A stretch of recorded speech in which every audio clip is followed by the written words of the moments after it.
जय श्री राम सभी भाइयों को।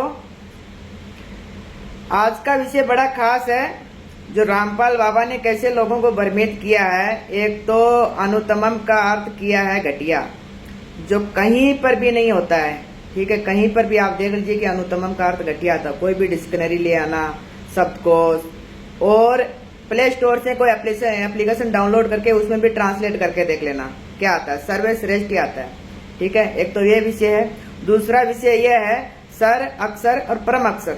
ठीक है, सर को क्या बता रहा है, ये ब्रह्म बता रहा है।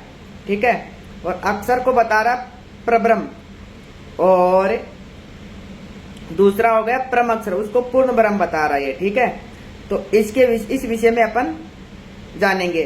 और तीसरा विषय है जो अध्याय 17 का 23वां श्लोक है, प्रणव तत्व सत्य। ठीक है, उसको बता रहा है कि ये 3 बार में नाम देने का है जो तत्वदर्शी संत देता है। ठीक है, ये खुद को श्रेष्ठ बताने में लगा है। ठीक है, और अध्याय 8 का 13वां श्लोक, उसमें भी वो आता है प्रणव का, ये ब्रह्म का एक ही अक्षर है। ठीक है, ये तीनों विषय पे अपन जानेंगे और रामपाल बाबा का बहुत बढ़िया से पर्दाफाश होएगा। इस वीडियो को आप ज्यादा से ज्यादा लोगों तक शेयर कर देना। और जो भाई पहले की वीडियो नहीं देखा है, भाग 1, 2, 3 जो भी पीछे का भाग नहीं देखा है, वो भी आप डिस्क्रिप्शन में लिंक है, वहां पर जाके आप देख सकते हैं। शुरू से देखेंगे तो बढ़िया से समझ में आएगा किस तरह लोगों को भ्रमित किया है। ठीक है, चलो जय श्री राम, अभी शुरू करते हैं।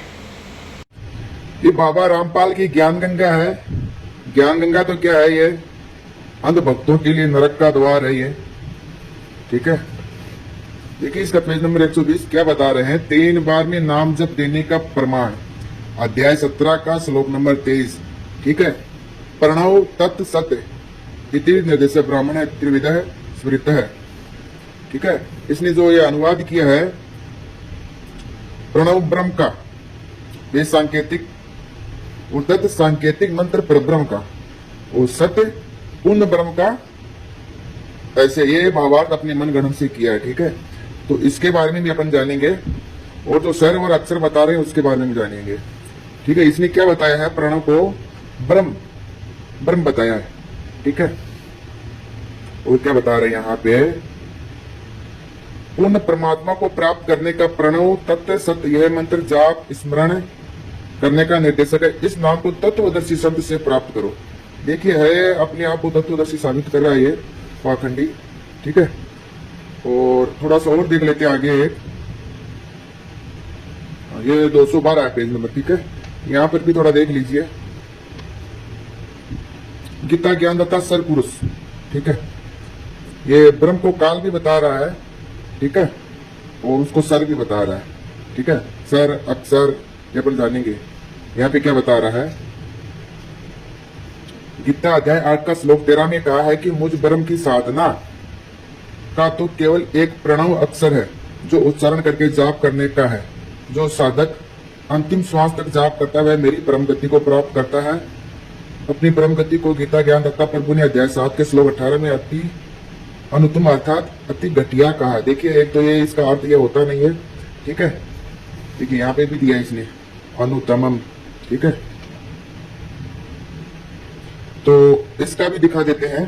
ठीक है, और ये क्या बता रहा है, प्रणव अक्षर, ये जो बताया ना, इसके ऊपर भी अपन जानकारी निकालेंगे। ठीक है, और इसको क्या बता रहा है, सर बता रहा है। ठीक है, तो सर अक्षर परम अक्षर ये भी अपन जानेंगे। पहले अपन ये जान के फिर अपन इसके ऊपर बात करेंगे, और जो 3 बताया ना प्रणव तत्व सत्य, उसके ऊपर।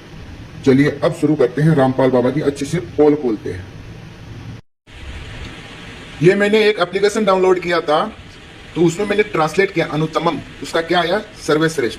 ठीक है, एक और था एप्लीकेशन, उसको भी डाउनलोड किया, तो उसमें भी क्या आया, अनुत्तम का सर्वश्रेष्ठ। ये पूरा डालिएगा अनुत्तमम गूगल पे। फिर उसके बाद मैंने गूगल पे भी ट्रांसलेट किया है। ठीक है, तो यहां पर भी क्या आया है, सर्वश्रेष्ठ। ठीक है, इन लोगों को पूछिएगा कहीं भी घटिया शब्द दिखा देना, अनुत्तमम का अर्थ घटिया शब्द दिखा देना, और वो मेरे को मेरे नंबर पे कॉल करके मेरे से 1 लाख का पेटीएम करवा लेना। मैं उसको 1 लाख का इनाम दूंगा। ठीक है, और हाँ, इसमें आप यहाँ पे देखिए ये अनुत्तमम द बेस्ट आया, देखिए यहाँ पे ये रहा। ठीक है, द बेस्ट, अनुतमम, ठीक है। हाँ, इसका क्या आया, द बेस्ट। और मैंने एक और निकाला है, ये, हाँ, यहाँ पे देख लीजिए आप, ये अनुतमम, जिससे उत्तम और न हो, श्रेष्ठ, उत्तम, मुख्य, ईश्वर, ठीक है। और यहाँ पे अनुतमम का आया है, जिससे अच्छा कोई न, जिससे अच्छा कोई हो, जिससे बढ़िया कोई और न हो, सबसे बढ़िया, प्रमुख रूप से, सर्वोपरि, ठीक है। तो ये इतने मैंने प्रमाण दिखा दिया है। चलिए, ये तो हो गया अनुतमम का। अब अपन चलेंगे स्वर, अक्षर और परम अक्षर, ठीक है। चलिए, ये है श्रीमद् भगवत गीता, ठीक है, हिंदी टीका, पूज्य श्री स्वामी राम सुखदास जी के द्वारा, और गीता प्रेस गोरखपुर से। देखिए, ये अध्याय 7 है, ठीक है, और इसका वही 24वां श्लोक है, ठीक है। तो यहां पे देखिए, अनुतमम, सर्वश्रेष्ठ दिया हुआ है ना, ठीक है ना।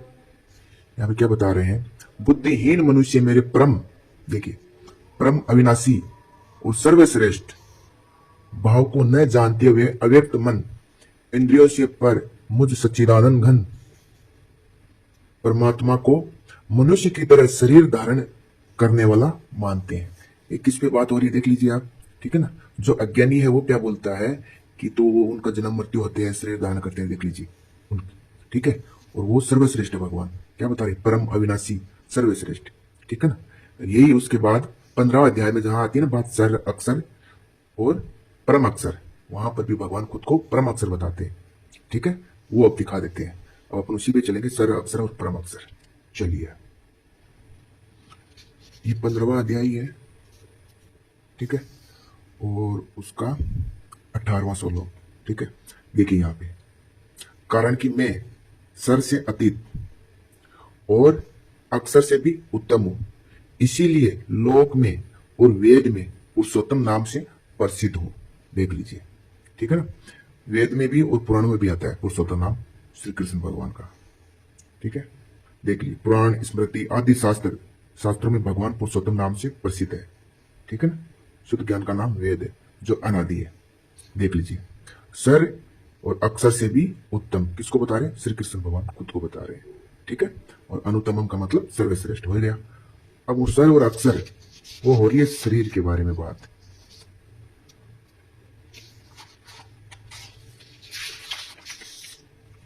ये देख लीजिए, इस संसार में सर नासवान, जो अपना शरीर है ना, वो नासवान है, और अक्षर वह अविनाशी, जो अपना चेतना आत्मा है, वो अविनाशी है, ठीक है। दूसरा अध्याय में बताते हैं ना कि उसको आग जला नहीं सकती, आत्मा को शस्त्र काट नहीं सकता, ठीक है। ये अक्षर हो रही है आत्मा की बात। ये 2 प्रकार के ही पुरुष है, ठीक है। संपूर्ण प्राणियों के शरीर, देख लीजिए यहाँ पे बता दिया अभी है, संपूर्ण प्राणियों के शरीर सर है और जीवात्मा अक्षर है, देख लीजिए, जीवात्मा को अक्षर बताया। ये अपने शरीर की बात हो रही है, जो सर है वो अपना शरीर है, देख लीजिए, संपूर्ण जितने भी प्राणी, सबका शरीर तो क्या है, सर, और जो जीवात्मा है उसको कहते हैं अक्षर, ठीक है ना, कहा जाता है। देख लिया आप, सर और अक्षर से भी उत्तम भगवान श्री कृष्ण है, ठीक है। ये आपने अभी जान लिया। अब अपन चलते हैं, संस्कृत में एक वचन, द्विवचन और बहुवचन होता है, ठीक है ना। मैंने पिछली वीडियो में बताया भी था, यहाँ पे भी देख लीजिए। देखिए, ये एक वचन है, पाप कृत, अर्थात पाप करने वाला, ठीक है। पाप कृतर, ये द्विवचन आ गया, ठीक है ना, अर्थात 2 पापियों में एक से अधिक पाप करने वाला, ठीक है ना। फिर तीसरा पाप कृतम है, अर्थात संपूर्ण पापियों में सबसे अधिक पाप करने वाला, ठीक है ना। इसी तरह उत्तम, तो उत्तम हो गया। उसके बाद जो अनुतम, अनुतम का 2 से अधिक, जो उसको बोलते हैं अनुतम। वो जो सबसे श्रेष्ठ है उसको बोलते हैं अनुतमम। यहां पे बहुवचन शब्द आया है, देखिए, अनुतमम, तो सबसे सर्वश्रेष्ठ, ठीक है। और ये लोगों ने कैसे गुमराह किया कि उत्तम और अनुतमम, मतलब उत्तम तो उत्तम हो गया, अनुतमम घटिया बता दिया। देखिए, यहां नु लगा हुआ है बीच में, ठीक है। जैसे कि उत्तम करो, उत्तम के बाद उत्तम, उत्तम उत्तम, तो उत्तम को घटिया बोल सकती हो, यहाँ पे एक तो बीच में नु लगा हुआ है, उसके बाद ये बहुवचन है, ठीक है ना। इन लोगों को पता नहीं, संस्कृत आती नहीं है, इसीलिए इन लोगों को बेवकूफ बनाया जाता है, ठीक है ना। बीच में लू लगा है, नु, अनुतमम तो सब सर्वश्रेष्ठ। अब आपको ये समझ में आ गया होगा, ठीक है। ये मैंने गूगल ट्रांसलेट खोला है, ठीक है। अब यहाँ पे अनुतम, सॉरी उत्तम, पहले उत्तम, हाँ ये एक वचन हुआ, एक वचन, ये हिंदी कर देते हैं अपन, ये एक वचन है तो इसका क्या आया, श्रेष्ठ, ठीक है। ये एक वचन उत्तम तो उसका आ गया श्रेष्ठ। अब अपन करेंगे अनुतमम, अनुतम, इसका क्या आया, उत्कृष्ट, मतलब जो श्रेष्ठ उनसे दो से अधिक जो श्रेष्ठ होता है उसका ये द्विवचन आ गया, तो इसका क्या आया, उत्कृष्ट, ठीक है। तो अब करते हैं बहुवचन।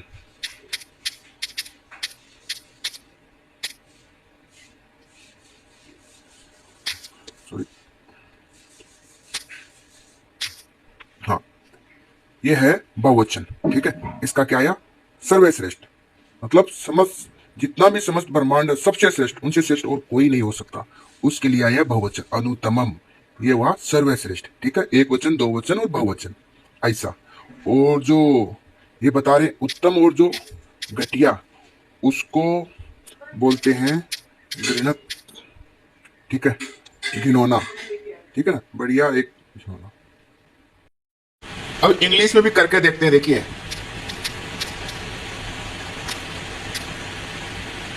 क्या आया है, बेस्ट, ठीक है, एक वचन बेस्ट आया है। अब करते हैं अनुतमम, इसका क्या आया, एक्सेलेंट, देख लीजिए, ठीक है। इंग्लिश में क्या आ रहा है, एक्सीलेंट, ठीक है। अब द बेस्ट, सर्वश्रेष्ठ, ठीक है, देख लिया आपने, एक वचन, दो वचन और बहुवचन, ठीक है। इंग्लिश में भी अलग अलग आंसर आया है। तो देखिए भाई, अनुतम का घटिया बताया, जिनकी जैसी सोच होती है वो वैसा ही सोचते हैं, जैसा आप चश्मा लगाओगे वैसा ही दिखाई देता है, लाल चश्मा लगाओगे तो सब लाल दिखता है, वैसे ही जिनकी जैसी सोच है उनको वैसे ही वो दिखाई देगा ना, ठीक है। और एक कमेंट आया था कि अध्याय 7 का 15 भी पढ़ दीजिए, वो भी इनको दिखा देते हैं। इसी 7वां अध्याय का 15वां श्लोक है, ठीक है। माया के द्वारा जिनका ज्ञान हरा गया है, ठीक है ना, माया के द्वारा जिनका ज्ञान हरा गया है, वे असुर भाव का आश्रय लेने वाले और मनुष्य में महान नीच तथा पाप कर्म करने वाले मूढ़ मनुष्य मेरे शरण नहीं होते। देख लीजिए, आप लोगों के ऊपर ये बात बराबर हो रही है, क्योंकि आप लोगों का माया के द्वारा ज्ञान हरा हुआ है, ठीक है। इसके कारण आप लोग पाप कर्म तो करते ही हो और सबकी निंदा करते हो, भगवान श्री कृष्ण की शरण नहीं होते हो, ठीक है ना। देख लीजिए, वो असुर बोलते हैं राक्षसी स्वभाव वालों को, ठीक है ना, उनके लिए है। देख लीजिए, यहाँ पे इसका भावार्थ भी देख लीजिए, जो दुष्कृति और मूढ़ होते हैं वे भगवान के शरण नहीं होते। दुष्कृति वे ही होते हैं जो नाशवान परिवर्तनशील प्राप्त पदार्थों में ममता रखते हैं और अप्राप्त पदार्थों की कामना रखते हैं।